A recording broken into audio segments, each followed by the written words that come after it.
Yes. Thank you. I have a question about the description of Paul's persecution, since that was also... When he was doing the persecuting? No, or when he was persecuted? When he was persecuted, the passage that's on the handout, page 3. I mean, this is a quite detailed description of trials he went through, and I assume that we don't know how much of that is true. So I just wanted to ask you whether you could expound a little more on his rhetorical intention here.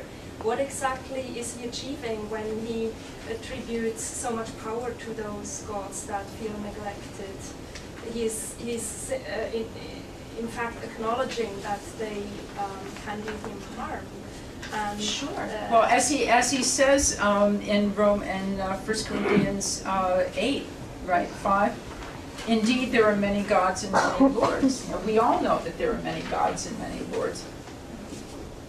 But ours is, I mean, what is the definition of ancient monotheism? My God's bigger than your God, right? And his God is going to triumph. And why does Paul think this? Because he's seen the resurrected Christ, he says at a number of points.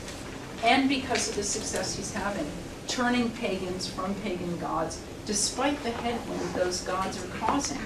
So by emphasizing the power of the pagan gods, he's emphasizing the power of the Spirit.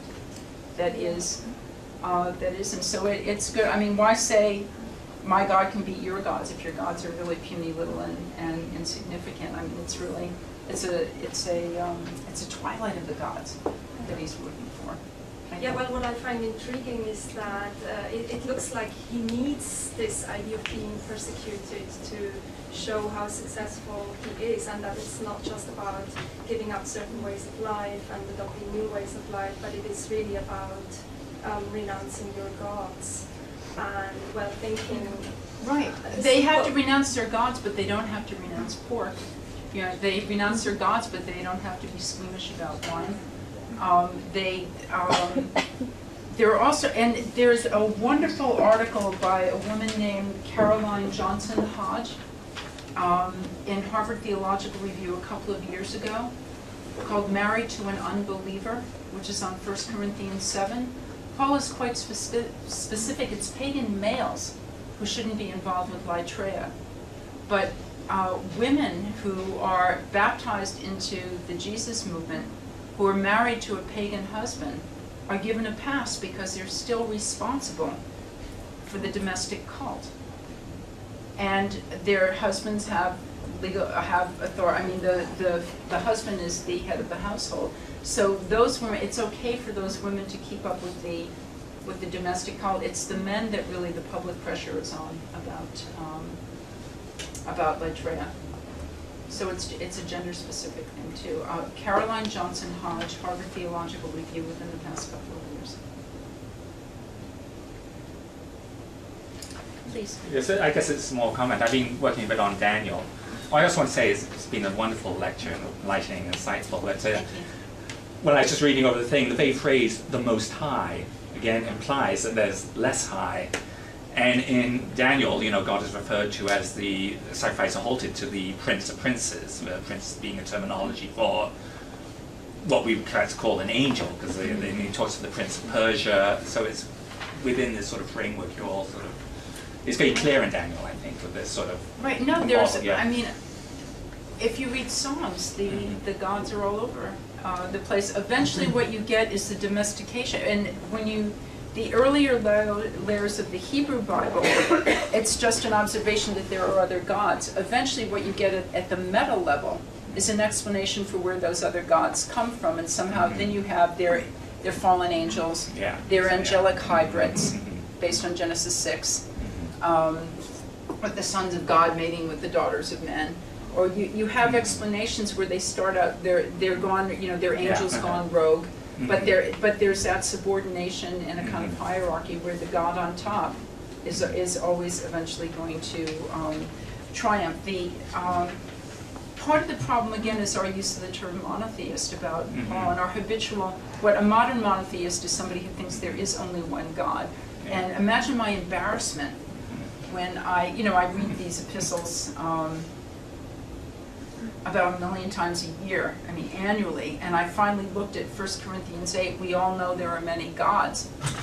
And I thought, God, you know, of course, what did I think? What was I saying to myself? But the gods are part of the players in this. And what's also interesting is he uses the word powers in Romans 8.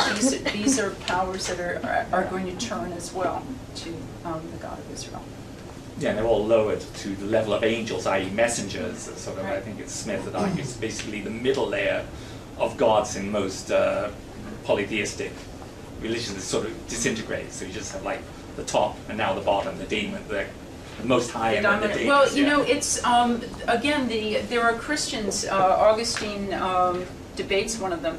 There are Christians as late as the 4th century who think that the Jewish God is a daimon because he's ethnic. Yeah. And just the fact that he's and the Orthodox Christian theological response to that, Justin Martyr, for example, is no, the high God isn't ethnic. Yeah. The pre-incarnate Jesus is ethnic because he's the God who speaks in the text. Because a God who speaks and shows up in history is obviously a lower God. A heteros theos is what Justin calls him. And therefore Christ is the proper object of worship for Israel. But only Isaiah realized that. So it's very elastic. Any other questions? Yeah, please.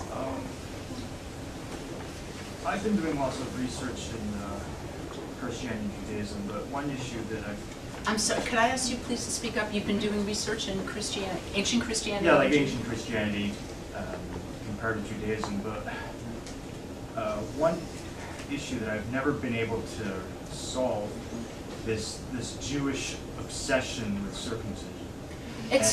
You're not obsessed about your Gentile neighbor circumcising, right? No, I mean themselves circumcising each other. Well, who told them to do that? Who told them to do that? Well, that implies that gods are real. And Well, no, but let's take them at their word. They thought gods were real, and they thought that their God told them to do that, and that was a sign of a covenant. Right, but I'm talking from a more anthropological perspective. If you're talking about ancient Jews, from an anthropological perspective, the reason they were focused on that is because it's a very big part of the ancestral custom. Everybody is obsessed with their ancestral customs, but think about it anthropologically. Why would you be obsessed with your ancestral customs? Why? Because they're ancestral. You don't want your gods on your case. And ancestral custom are the protocols by which you keep the gods happy. Also, there's this little thing about identity, right? So, I mean, there are a number of things that go along. You know, in fairness to other circumcising peoples like the Egyptians and so on, if it becomes something that's associated with with your particular ethnicity, and particularly in a densely inter-ethnic empire, the way Hellenistic and Roman empires were, there's a way that identity is formulated by doing what, because it's mine, and you get this sort of thing with all these different groups, which is why you have calendars also, because the demarcation in time is the formation of community around identity, but that's all done along the conceit of an inherited protocol. And again, it's not just, you can pick your obsessions depending on what particular ethnic group you want to deal with. I have a sense you want me to say something else. What would you like me to say? I don't know, just the whole... I beg your pardon, did I put you on the spot? I apologize. No, don't worry, this was a good idea. Like the whole... I'm sorry, it seems completely insane that some old man would say, hey, let's cut off my foreskin. And I'm so glad you're not judgmental about people's habits. This is well, all I can tell you is in Antiquity, there were amazing numbers of things people did because they thought they were ancestral customs, and particularly if they thought, for instance, when you went to the sanctuary of, oh gosh, I can't remember if it's Aphrodite or Zeus in Aphrodisias. the purity rules for that cult, which were, again, purity rules are usually a revelation of the god to the humans who are going to be particular about worshiping that god. And those are carved, they're not published in between book covers the way the Jewish ones are, but they're carved on the wall of the temple. And the rule was that before you could go into the sanctuary of the god, you had to not have sex the night before, one night before, with your own wife, or for 2 nights before with somebody else's wife. So I mean, that's, they're also, what's the difference? Because it was a revelation of the god. So if people are concerned about keeping the god happy, what you want to do is follow the rules of the god. So if, that's no more obsessive or insane than circumcision. It's just a revelation. Okay? And that exhausts my authority to speak about circumcision. Well, having only had I've daughters. already wanted to, so anyway, right, only having daughters. Okay, thank you so much for your attention. Thank you very much.